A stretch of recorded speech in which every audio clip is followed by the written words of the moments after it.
May 10, 2017, Mexico. Gunmen broke into a house. They were looking for one specific person. They found her, and they shot her 12 times. The woman they killed was not a police officer, not a government agent, not someone with training, or backup, or a badge. She was a 57-year-old mother. But here is what the cartel knew, and what they were afraid of. For 3 years before that morning, she had been hunting them. Picture this. A Sunday, a church in San Fernando. The congregation is singing. In the third row from the front, a man, head bowed, hands clasped, born-again Christian, flower vendor during the week, quiet, ordinary. 3 rows behind him, a woman, also singing, also quiet, also ordinary. She had been sitting in that same spot for 2 Sundays. She knew his name. She knew his address. She knew what time he arrived and what time he left. She had a file on him, not an official one. Her own, built from nothing but time, patience, and a reason that most people will never fully understand. She was not there to pray. She was there because this man had helped take her daughter, and she was waiting for the right moment to make one phone call. That woman was Miriam Rodríguez, and what she did in those 3 years, with no badge, no backup, no protection, is one of the most extraordinary things any person has ever done against one of the most dangerous organizations on earth. The question is not whether she was brave enough. She was. The question is, how does a 57-year-old mother do what an entire government refused to? Enter carefully.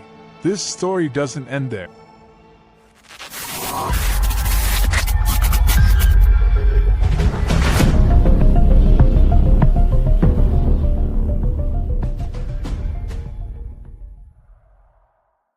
To understand what Miriam became, you first have to understand what was taken from her.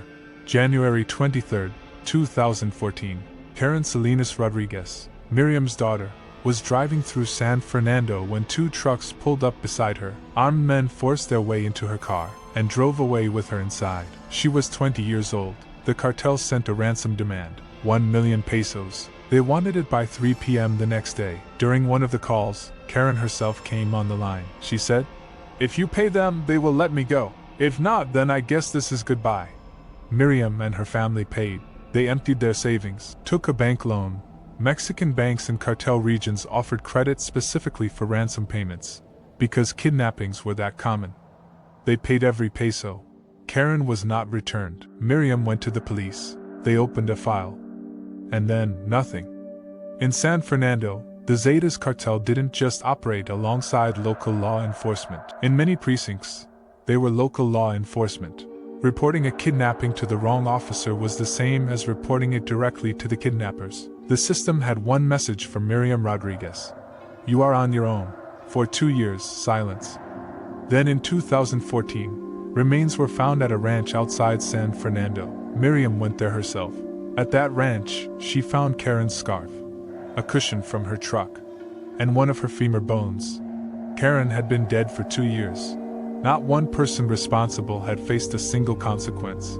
A friend who was with Miriam that day said she didn't cry. She stood very still. She looked at what was left of her daughter. And then she said, "For the rest of my life, with the time that I have, I'm going to find every single person who did this. And I'm going to make them pay." No one in that room doubted her.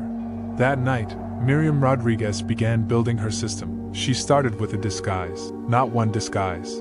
Many. A nurse visiting a patient, a grandmother shopping for vegetables, a distant relative with innocent questions, each disguise chosen specifically for the target. Who they were, where they went, who they trusted.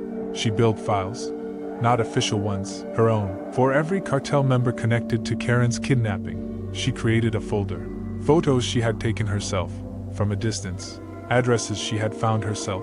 Daily routines she had mapped herself. What time they woke up, which market they used, which church they attended, which corner they stood on. She spent hours on social media, scrolling through profiles, cross-referencing names with faces, tracking movements through photos people had tagged themselves in, not realizing that a 57-year-old mother in San Fernando was building a case against them from a phone screen. She staked out houses. She followed people on foot through markets and back alleys, staying just far enough back, until she was close enough to make a call. She never arrested anyone herself. She didn't need to. She just needed to get close enough. And then she would call the police, the few she had learned she could trust, and wait.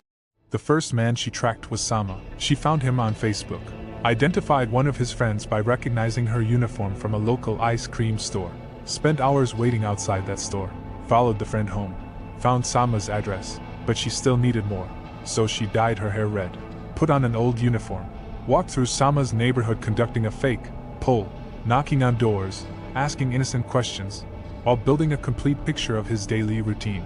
When she finally had enough, she called a federal officer she trusted. Sama was arrested. And then, Sama did something that Miriam had counted on. He talked. He gave the police names of other cartel members involved in Karen's kidnapping. Those names led to more arrests. More arrests led to more names. Miriam used every piece of information like a thread, pulling it until the next knot appeared. The second man had moved to a different city, changed his name, started over. Miriam found him in 6 weeks. The third had become a flower vendor, standing at a market stall every morning, smiling at customers. Miriam tracked his routine for 10 days before she made the call. The fourth was the churchman, the born-again Christian. 3 Sundays, 3 rows back. Then the call. One by one, she found them. Some had left the Zetas entirely. Some had moved states. Some had changed their appearance, their names, their lives. Some had found God. None of it mattered. Miriam Rodríguez had a file on every single one of them, and she had all the time in the world. By the end, she had located 10 cartel members, all of them connected to Karen's kidnapping. She even chased cartel members in her own car when they came for her husband. All of them found by one woman, working alone, with no official authority, no protection, and no backup. The Mexican government, with its federal agencies, its intelligence divisions, its police forces across an entire nation, had not found a single one. But Miriam had found all of them. And then the cartel noticed. Threats began arriving, at her home, through people she knew. Specific threats, with details that only someone watching her closely could have known. Friends warned her. Neighbors warned her.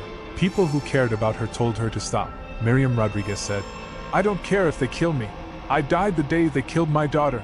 I want to end this." She kept going. In March 2017, 2 months before her death, 29 inmates tunneled out of the prison where Karen's kidnappers had been held. They escaped, just like that. The system, the same system that had done nothing when Karen was taken, had now let the people Miriam caught walk free. She had spent 3 years hunting them down. The system lost them in one night. Miriam didn't stop. She started rebuilding her files, starting over. Again on Mother's Day, May 10, 2017, Miriam Rodríguez was on crutches. She had broken her foot weeks earlier chasing a suspect. She was limping toward her front door when a white Nissan pulled up inside where some of the escaped inmates. They shot her 12 times. Her husband found her in the driveway. Her hand was inside her purse, reaching for her pistol. She almost made it. She died on the way to the hospital. 2 of her killers were eventually arrested. A third was killed in a gunfight, but her death did exactly what they needed it to do. The collective she had built, 600 families searching for their disappeared loved ones, slowly collapsed without her. The files she had spent 3 years building, gone. The chain she had constructed link by link, broken. The cartel continued. San Fernando is still the same. The Zetas still operate. Families still disappear. Mothers still search. And the system that failed Karen in 2014 is still the same system. But here is what the cartel miscalculated. They thought killing Miriam Rodríguez would erase what she had done. It didn't. It made her permanent. The cartel killed Miriam Rodríguez on Mother's Day. 12 bullets, her own home. But for 3 years before that, a 57-year-old mother had hunted them back, one by one, in disguise, alone, without a badge, without backup, without anyone's permission. 10 of them, found by her. They know her name, and they always will.